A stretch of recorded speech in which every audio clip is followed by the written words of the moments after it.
بسم الله الرحمن الرحیم.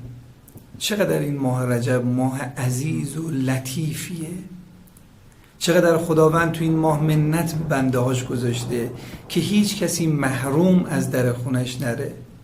تو این ماه تاکید شده برای روزه گرفتن. حالا یه عده‌ای میگن که ما نمیتونیم به دلیل کسالت ها و بیماری هایی که داریم نمیتونیم روزه بگیریم، پس محروم میشیم.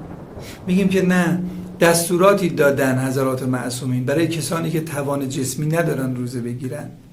مثلا فرمودن که اگر کسی روزی 100 مرتبه این تسبیحات رو بگه، ثواب روزه ماه رجب رو براش می‌نویسن. سبحان الاله الجلیل، سبحان من لا ینبغی التسبیح الا له، سبحان الاعز الاکرم، سبحان من لبس العز و هو له اهل. 100 مرتبه این تسبیح رو اگر بگه ثواب روزه ماه رجب رو دریافت میکنه. محروم نشیم از این ماه. هر کی هر کاری میتونه انجام بده برای خودش. و السلام علیکم و رحمت الله و برکاته.